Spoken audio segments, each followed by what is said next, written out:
Get ready for dictation, please. 5 seconds. Start. Mr. Deputy Speaker, sir, there is a ban on transporting agricultural produce from one part to another part of the country. During the last session, the Honorable Minister had announced that this ban will be lifted, but it has not been done till now. The farmers are unable to take their produce to any part of the country. As a result of total neglect towards agriculture, the allocation given to this field has decreased from 4% to 3% in the annual plan outlay. The allocation for National Bank for Agriculture and Rural Development is going down in every annual plan ever since the annual plan of 2012-13. Similarly, only 6% amount has been provided for loans and electricity. There has been no considerable increase in it in the last year. This step of the government is totally unjustified towards the farmers and agriculture. The continuous decrease in the groundwater level is also a matter of grave concern. Ever since the Congress party has come to power, there has been 10% difference between the estimated capacity and actual utilization of irrigation potential. If this gap had been filled, it would have increased the food grain production. Not only our country would have become self-reliant in food grains, but it would have been also able to export them. Several big projects are lying pending, and near about 70% of land is deprived of irrigation. Same is the condition of forest areas also. Wherever there are Congress governments, they have grossly violated the interests of the farmers. The network of multinational companies is spreading in our country, which will create problems for the farmers. Their interests are being mortgaged in the hands of foreign powers. Due to this reason, the country is becoming dependent on others, and it can jeopardize our political and social freedom. Mr. Deputy Speaker, sir, it is bad luck that our farmers are not organized today. But the day they become organized, they can revolt. Since the time this Congress government has been formed, it is not even ready to accept rightful demands. Unless such activities as sabotage, economic blockade, and Gherao are adopted, the government is not able to understand the problem. So, I would like the government not to create so much problem for the farmers that they are compelled to revolt. Mr. Deputy Speaker, sir, my party and myself totally oppose the Dunkle proposals. It is very regretful that these proposals have caused infighting among the cabinet members.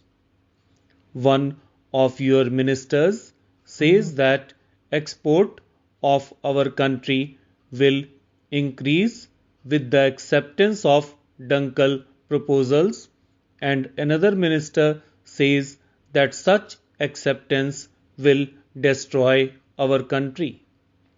So there is difference of opinion in the cabinet also. One minister is opposing while another minister is supporting the Dunkle proposals. When there is so much difference of opinion in the cabinet itself, what right they have to remain in government? One of the two ministers should go. The minister who is opposing his government's policy should resign. If the government is ready to accept the Dunkle proposals, the agriculture minister should resign, and if the government is not accepting the proposals, the commerce minister should resign, as he was praising the proposals. When the farmers resort to agitation for their demands, the entire government will have to resign. Mr. Deputy Speaker, sir, our country is severely affected by drought at present. Odisha, Bihar, Maharashtra and eastern part of Uttar Pradesh are affected by drought, but our central government decides everything in a haphazard manner. The Prime Minister surveys a state for once and gives rupees 10 crores, rupees 20 crores or rupees 50 crores. Then he goes to another state. Such a haphazard manner cannot solve the problem. There should be a permanent solution. Even after 65 years of independence, the government has not been able to control drought. Maximum rain water is wasted and there is no short storage facility.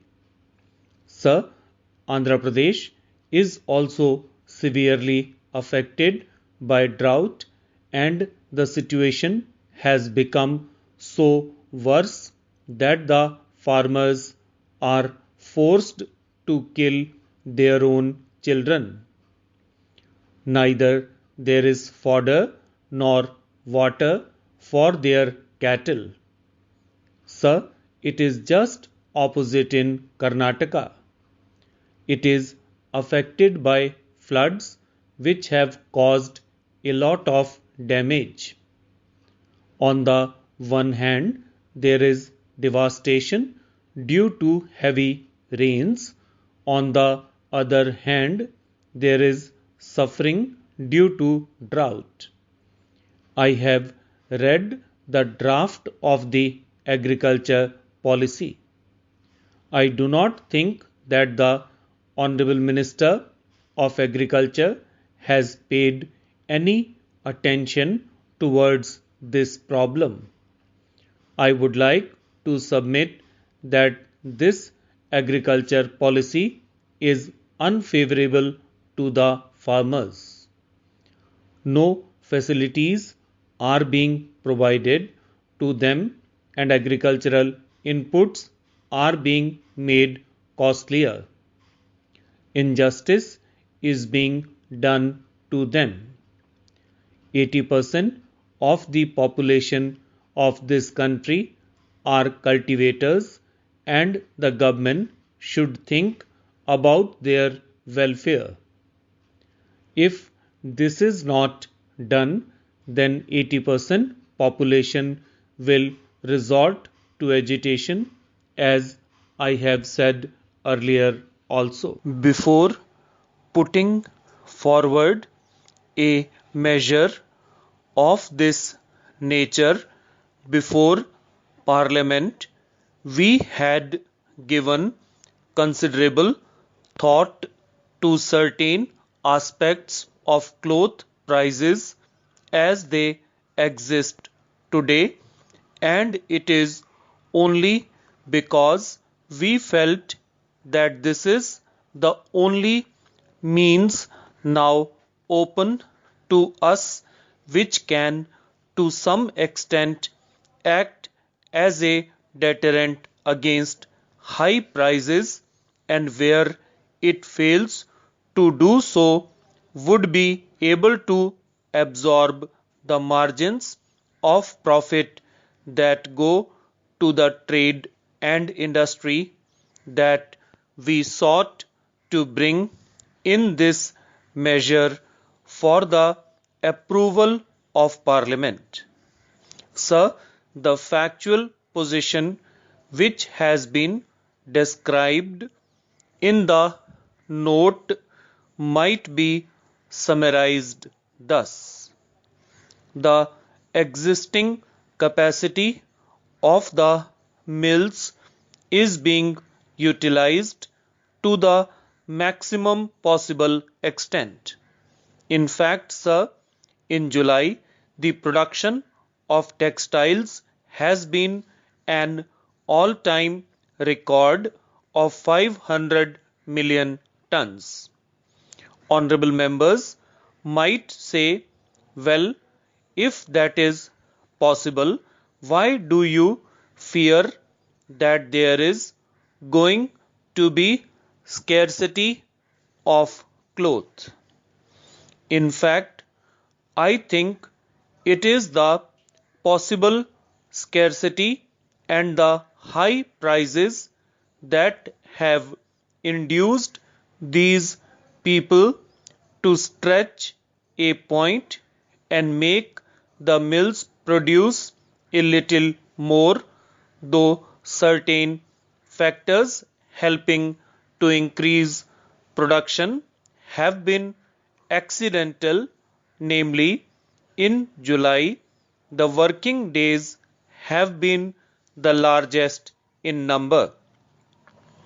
The other fact is, sir, that we are not in a position within any measurable distance of time to increase the capacity of the mills, both in regard to its loomage, that is weaving, and in regard to its spindlage, that is spinning, because the loomage in the mills is frozen.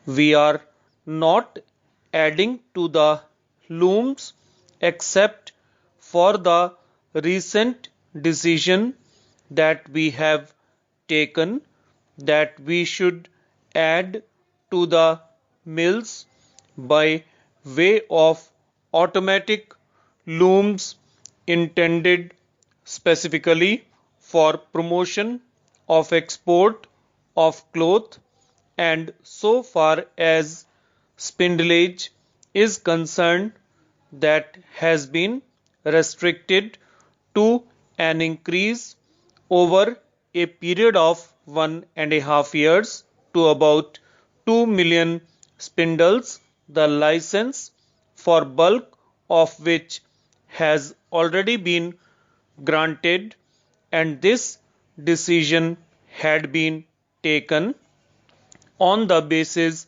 of an estimate of consumption of 18 meters per capita during the 11th 5-year plan and towards the end of it.